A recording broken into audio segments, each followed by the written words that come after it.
Thurgood Marshall, David Letterman, and Afghanistan are all on this day.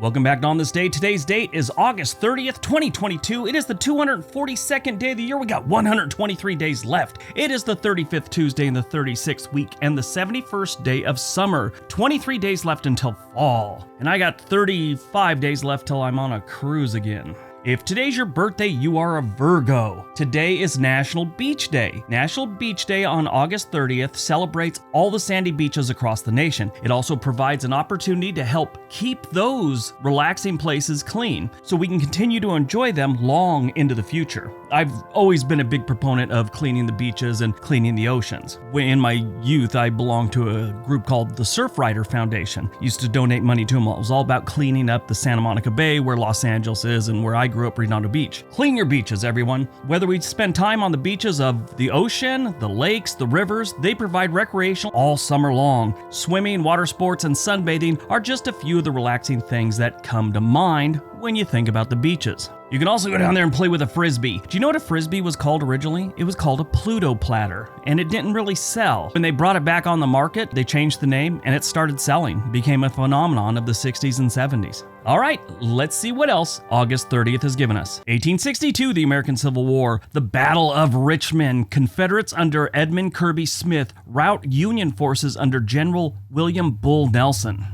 1909, Burgess Shale fossils are discovered by Charles Doolittle Walcott. More than 500 million years old, the fossils of the Burgess Shale preserve an intriguing glimpse of early life on Earth. This goes way back. Now, obviously it was discovered in 1909, but these were like 500 million years old. The group of fossils take its name from the Burgess Shale rock formation named by Walcott after nearby Mount Burgess in the Canadian Rockies. 1916, Ernest Shackleton completes the rescue of all of his men stranded on Elephant Island in Antarctica. 1936, the RMS Queen Mary wins the Blue Ribbon by setting the fastest transatlantic crossing. 1942, World War II, the African campaign, the Battle of Alm el Halfa begins.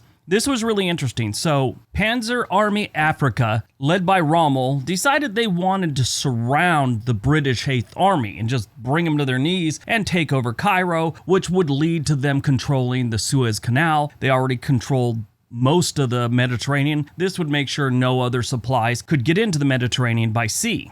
Well, Rommel was facing Montgomery. Montgomery knew his plan, so they actually left a gap open, and they knew he'd exploit that gap, and he did, like clockwork. Montgomery had a lot of intel, and he kind of knew what Rommel was planning. Montgomery was outmanned, and by all accounts, it probably should have been a defeat for the British, but they did something very smart. They used their tanks as anti-tank guns, so instead of the tanks actually moving, they put them in ditches all along a ridge about 20 miles in from the front line. So they had a lot of the typical anti-tank cannons, and then they just dug their tanks in to act like more cannons, and it worked. The Germans took heavy losses and eventually retreated. Montgomery was really just trying to delay this while he was waiting for reinforcements. If the Germans could have got to Cairo, the war would have probably ended a lot differently, and I'm sure things would have ended a lot differently for Rommel. 1967, Thurgood Marshall is confirmed as the first African-American justice of the Supreme Court of the United States. 2021, the last remaining American troops leave Afghanistan, ending the U.S. involvement in Afghanistan. Premiered on August 30th, 1993, The Late Show with David Letterman.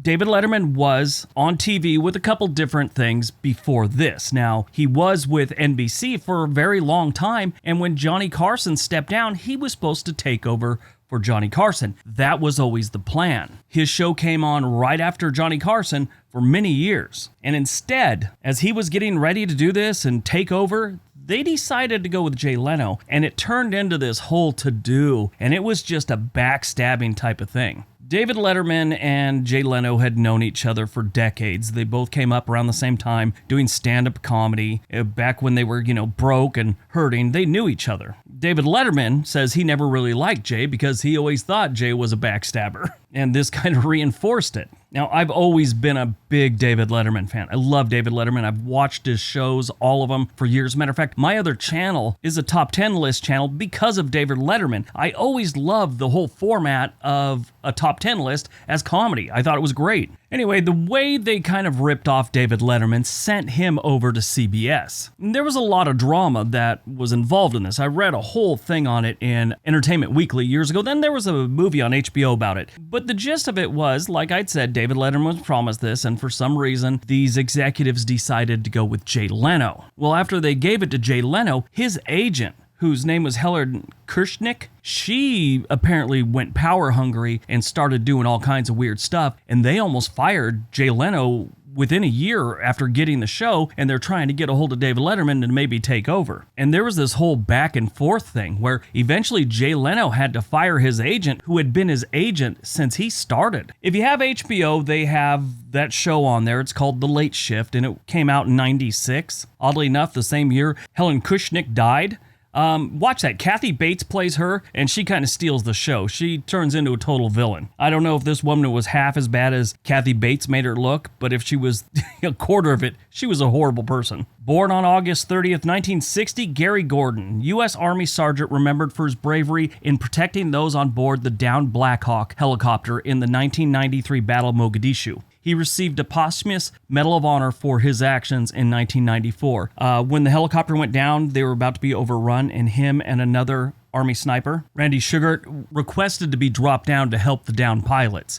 They were refused a couple times, and finally on the third request, the commander of the operation got on the radio and said, "You sure you know what you're doing? You want to do this? You're probably not going to be rescued." They said, "Absolutely," and they got lowered down, and they went and protected the pilots. They both got killed. They got the Medal of Honor, both of them. He was survived by his wife, Carmen, and 2 children. He was born in 1960 in Lincoln, Maine. Died on August 30th, 2006, we lost Glenn Ford. He starred in westerns and drama films such as the 1946 film Gilda. He won the 1962 Golden Globe Award for Best Actor in Pocket Full of Miracles. He worked as a roofer and a window installer during the beginning of his acting career. He starred in a movie in 1958 called The Sheepman, and it is hysterical. He goes into a town, like a western town, and nobody knows him. He goes in and he finds who's selling horses. He buys the most expensive horse, the fastest horse they have. Then he goes in and gets the best gun that they have in the town and holster and all this other stuff. And all these people are following him around town because he's spending all this money, and it's just a small town, and they're like, what is going on with this guy? And they're asking him all these questions, and he never really says anything, but he keeps asking them questions. Finally, he asks them, who's the tough guy here? Who's the toughest guy in this town? And they're like, well, that would be like, and they name some guy. And he goes, where is he right now? And they're all, well, he's probably at this bar. So he goes over there and he starts a fight with the guy, and he kicks his butt, basically. And finally, someone asks him something like, are you a gunslinger or a sheriff or something? He goes, no, I'm a rancher. And they're all, you're ranching around here? Then he's all, well, I'm getting ready to start. And they're all, how many head of cattle you got? And he goes, I don't have cattle, I have sheep. They're all, you can't have sheep here. So they have this problem with sheepmen. And his response was, well, what are you going to do? I got the fastest horse, I have the best gun, and I just beat up the toughest guy in town. What are you going to do? And they all just stood there and stared at each other. Great scene. Glenn Ford retired from acting in 1991 at the age of 75, following heart problems. He suffered a series of minor strokes that left him in frail health in the years leading up to his death. He died in his Beverly Hills home on August 30th, 2006 at the age of 90. All right, that's today's video. Hope you guys enjoyed it. Hope you got some information out of it. Now go out, have a productive day, and be nice to each other.